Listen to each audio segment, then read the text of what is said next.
Hello and welcome to Phoenix lifestyle clinic. मैं doctor श्रुति।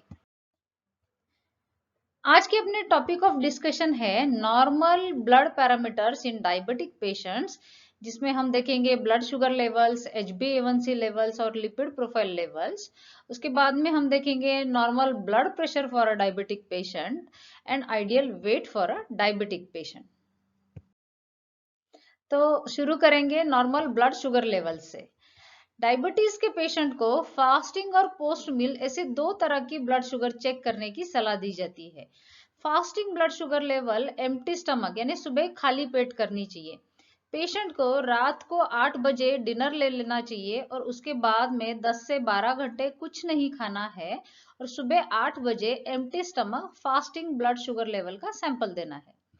Post meal blood sugar level का sample lunch के 1.5 घंटे बाद देते हैं। यानी अगर आप 1 बजे लंच कर रहे हैं तो 2:30 बजे post meal blood sugar level का सैंपल देना चाहिए। अब हम देखेंगे normal blood sugar level. Fasting stage में 70 to 100 और पोस्ट मील स्टेज में 70 to 140 milligram of decilitre sugar normal कहलाई जाती है। जो भी ब्लड शुगर लेवल 70 से नीचे है उसे हम हाइपोग्लाइसेमिया यानी कम ब्लड शुगर लेवल ऐसा कहते हैं। अब हम देखेंगे pre diabetes range of blood sugar. Fasting 101 to 125 and post meal 141 to 200 pre diabetic range कहलाया जाता है। और डायबिटिक रेंज यानी fasting blood sugar level more than 125 और post meal blood sugar level more than 200, इसे हम डायबिटीज रेंज कहते हैं। अब हम देखेंगे HbA1c टेस्ट।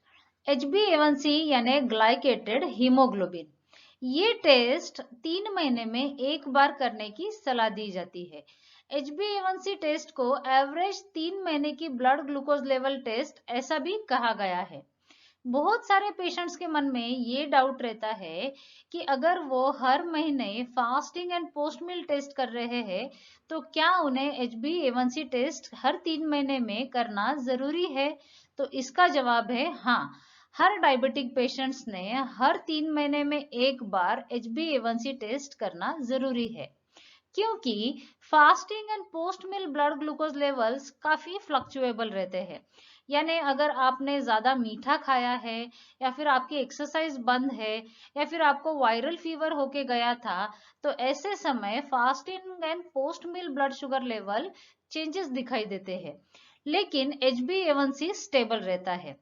इसके बावजूद अगर आपका HbA1c नॉर्मल रेंज में है तो इसका मतलब है कि आपके जो एंड ऑर्गन्स है जैसे कि brain, eyes, heart, kidney, peripheral vessels, liver, इन सब पे शुगर का साइड इफेक्ट नहीं हो रहा है। आपके ये सारे ऑर्गन्स प्रोटेक्टेड है, इसलिए हर 3 महीने में HbA1c टेस्ट करना जरूरी है।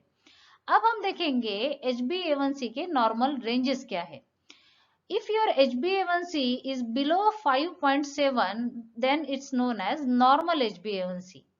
HbA1c in between 5.7 to 6.4 यानी प्री डायबिटिक रेंज और HbA1c मोर देन 6.5 यानी डायबिटीज रेंज यानी रिस्क ज्यादा है।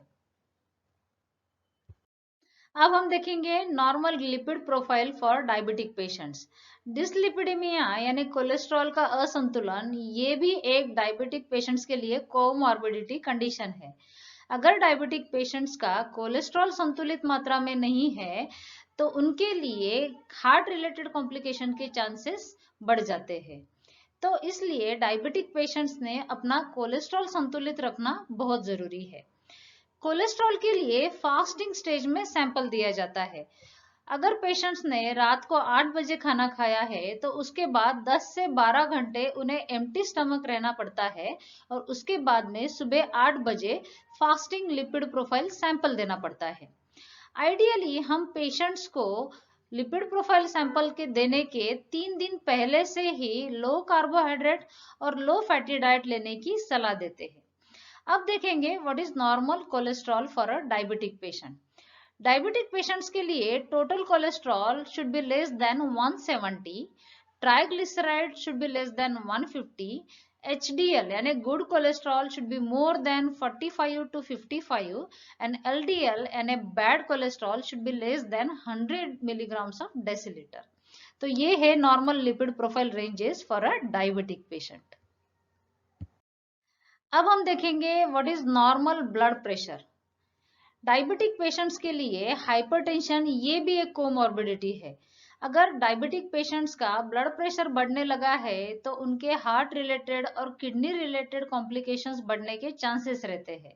तो इसलिए उन्हें अपना ब्लड प्रेशर हमेशा कंट्रोल में रखना पड़ता है। अब देखेंगे what is normal blood pressure. Systolic BP less than or equal to 120 and diastolic BP less than and equal to 80 यानी normal blood pressure। अगर पेशेंट्स का systolic BP is in between 120 to 139 and diastolic BP is in between 80 to 89 तो इन्हें हम pre hypertensive patient ऐसा कहते हैं। अगर पेशेंट का सिस्टोलिक बीपी मोर देन 140 और डायस्टोलिक बीपी मोर देन 90 है तो ऐसे पेशेंट्स को हम हाइपरटेंसिव पेशेंट्स कहते हैं।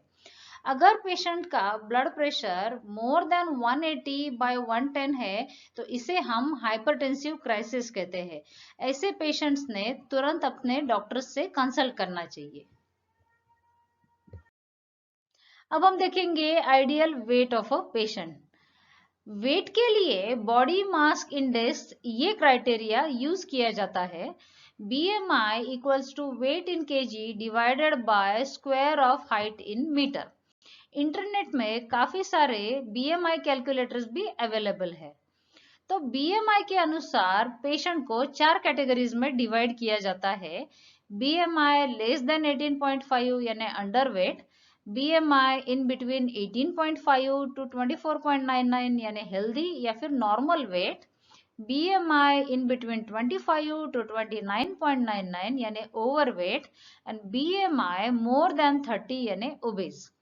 ओबेसिटी ये एक कोमॉर्बिडिटी कंडीशन है for diabetic patients. Diabetic patients का अगर वजन बढ़ने लगता है तो उनके मेडिसिन का डोज बढ़ने लगता है, इंसुलिन रेजिस्टेंस भी आता है ऐसे पेशेंट्स में, और ऐसे पेशेंट्स में ब्लड शुगर लेवल भी बढ़ने लगती है। सो डायबिटिक पेशेंट्स ने हमेशा अपना BMI 18.5 से 24.99 यानी हेल्दी वेट के रेंज में रखना चाहिए। तो डायबिटिक पेशेंट्स ने लाइफस्टाइल मॉडिफिकेशंस एंड मेडिसिन के साथ अपना ब्लड शुगर लेवल, अपना ब्लड प्रेशर, कोलेस्ट्रॉल और वजन नॉर्मल रेंज में रखना जरूरी है ताकि वो कॉम्प्लिकेशंस से दूर रहे। So come enjoy a healthy lifestyle. Thank you.